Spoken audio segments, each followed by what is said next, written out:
Kulinggi Ratu Gede itu ada Pak Mangku tuh baru mimpin sembahyang umat.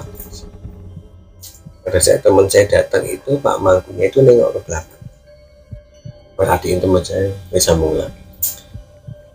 Teman saya itu bingung mau ngapain, duduk kayak semacam pendopo lah ya. Kalau yang warga Bali pasti paham kayak pendopo terbuka gitu.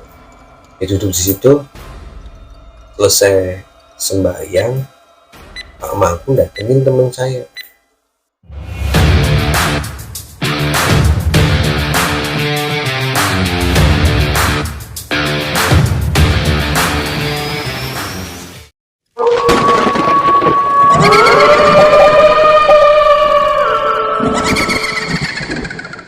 Assalamualaikum, Sampurasun, Om Swastiastu, salam sejahtera untuk kita semua. Ketemu lagi di channel Jiwa 22. Saya mau menceritakan awal muasal saya berkenalan dengan Pura Jakarta. Sebenarnya ini hubungannya bukan dengan saya ya, dengan teman saya. Jadi awalnya itu latar belakangnya teman saya ini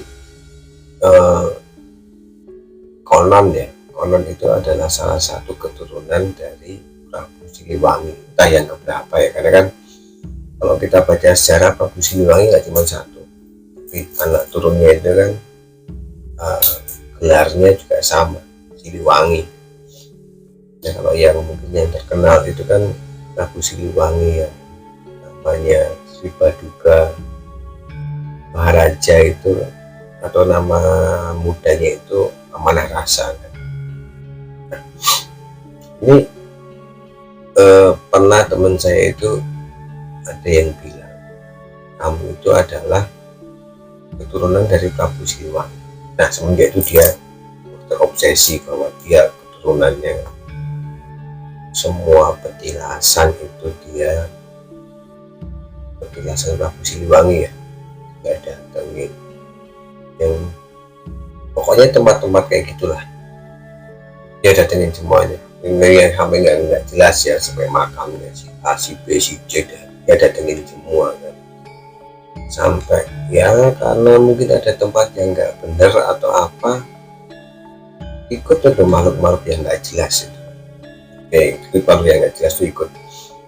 Nah kembali ke belakang tadi, saya itu kan dulu sering tugas ke Bali, mondar-mandir Bali. Pada saat pulang ke Jakarta itu ada tuh rombongan ya udah cukup berumur lah, banyak rombongan bapak-bapak dan ibu itu kan. Saya lihat tuh di kaosnya mereka itu, jangan lupa entah itu SMP atau SMA, pokoknya rombongan guru lah, kalau nggak salah dari Singaraja. Saya dan ada yang duduk di samping kiri kanan saya kan, tempat saya di tengah. Saya coba buka pembicaraan, saya nanya mau kemana di Jakarta itu mau kemana, apakah ada pertemuan antar guru atau rapat atau apa. Mereka sampaikan ya mereka main ke Jakarta dan mau ke Gunung Salak. Saya kan bingung waktu itu, saya nggak tahu ya, maksudnya nggak tahu. Saya nanya di Gunung Salak ada apaan Pak? Oh ada pura besar gitu. Pura besar ya itu ada di Gunung Salak. Terus nanti nginep di mana kan? Kita nanti nginep di sana semalam. Pada saat mereka bilang nginep di sana semalam, pikiran saya bahwa tempat itu representatif untuk menginap, dan tempat itu pasti mempunyai apa ya, sesuatu yang lebih ya, dalam artian dari Bali yang banyak pura yang memang mempunyai energi yang besar, yang dari Bali ke Jakarta mereka rela ke Bogor, ke Gunung Salak, ke pura situ mengkhususkan diri, pasti pura itu ada hal yang unik. Akhirnya sampai Jakarta saya sampaikan ke teman saya itu yang terobsesi. Saya bilang kita atur janji kita atur jadwal, kita ke sana bareng. Karena saya juga pengen tahu seberapa besar. Kayaknya teman saya itu karena nggak tahan ya, nah saya ke sana sendiri, nggak nemu.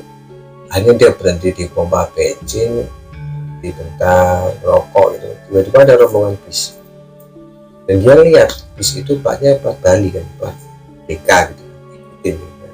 Dan nyampe akhirnya. Tapi begitu mau masuk dia bingung, karena di tahun 2000, saya lupa 2015 2016 itu Pura Jakarta nggak seperti sekarang.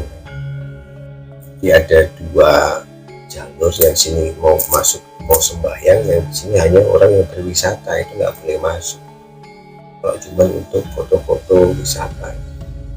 Bingung teman saya, ayo di situ. Akhirnya ada ke tukang foto tuh, kalau nggak salah namanya Mang Agus lah. Tanya teman saya, mau ngapain? Mau masuk? Mau ngapain masuk? Nggak tahu, mau ya kayak mau sembahyang. Mang Agus bilang, kalau mau ngomong aja mau sembahyang, pinjam selendang ya. Waktu itu cuma punya selendang, masuk bilang mau sembahyang. Ya dia masuk. Pada saat masuk itu di satu sudut itu, di Linggih Ratu Gede itu ada Pak Mangku, itu baru mimpin sembahyang umat. Pada saat teman saya datang itu, Pak Mangkunya itu nengok ke belakang. Perhatiin teman saya, sambung lagi. Teman saya itu bingung mau ngapain, duduk kayak semacam pendopo lah ya. Kalau yang warga Bali pasti paham, kayak pendopo terbuka gitu. Dia duduk di situ. Selesai sembahyang, Pak Mangku datengin teman saya. Dia salaman, kenalan gitu kan. Tiba-tiba Pak Mangku peluk teman saya. Padahal kenal juga baru gitu, peluk. Dan pakai bahasa Sunda. Saya lupa, pakai bahasa Sunda meluk. Yang intinya itu adalah sudah nggak usah kemana-mana lagi, apa yang kamu cari itu ketemunya di sini. Waktu itu teman saya bingung, karena setahu dia Pak Mangku itu kan orang Bali, bisa bahasa Sunda gitu kan.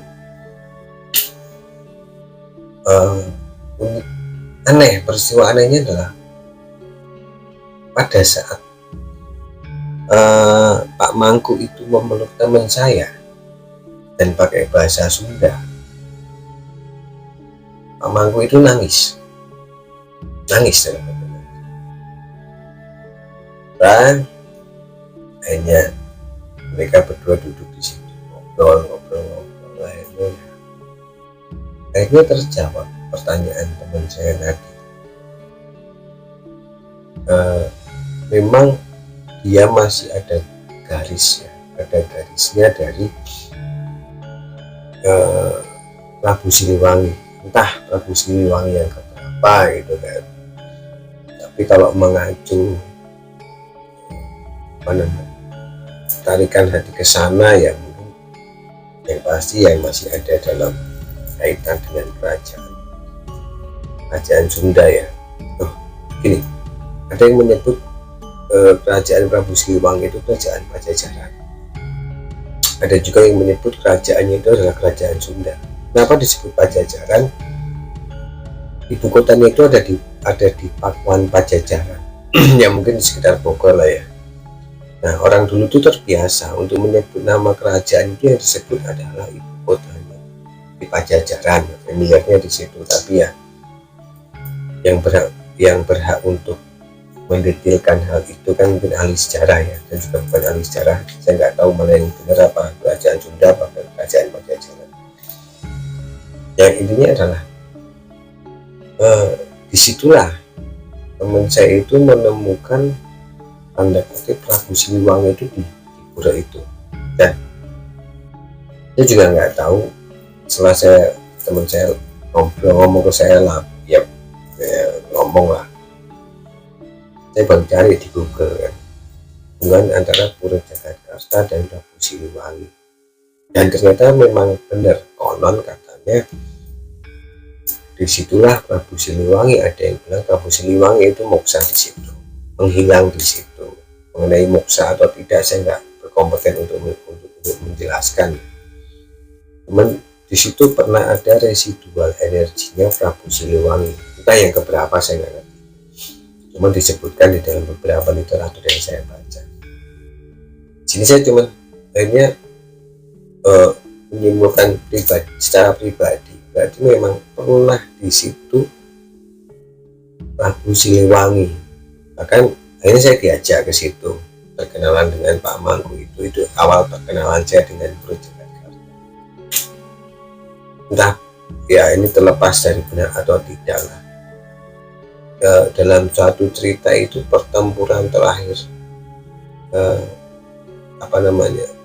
kerajaan Sunda atau Pajajaran itu, terakhir pertempuran itu ada di situ, di pura itu, pertempuran terakhir sampai akhirnya kalah dan singgasananya itu dibawa oleh Banten, agar tidak ada lagi raja yang naik tahta. Nah, Siliwangi ini kalau nggak salah ya, saya juga kadang lupa, ada 6 atau ada 7 lah ya, di bawahnya ada Siliwangi itu ada jumlahnya ada 6 atau 7, saya lupa. Tuh. Nah, itu awal perkenalan saya dengan Pura Jakarta. Dan setiap ya kadang saya sama teman saya itu ke sana sekedar untuk bermeditasi, karena saya nggak bisa meditasi juga, menenangkan diri di sana, karena di sana kan juga ada dua bagian, non Hindu dan Hindu. Saya di posisi non Hindunya itu, dan banyak hal-hal yang di luar logika yang saya temui di sana. Mungkin untuk cerita berikutnya, teman saya menemukan sosok siapa leluhurnya yang dia masih keturunan Prabu Siliwangi, entah yang keberapa saya kurang tahu juga.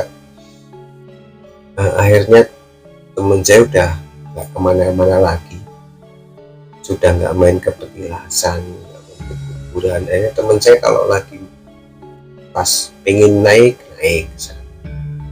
bahkan sudah sekarang sih sampai security-nya juga tahu, abah yang jual kopi juga sudah sampai hafal sama dia. Jadi teman-teman, cerita mengenai perkenalan saya dengan Pura Jakarta dan menemukan garisnya Prabu Siliwangi di Pura Jakarta. Terima kasih sudah menonton Jiwa 22. Salam.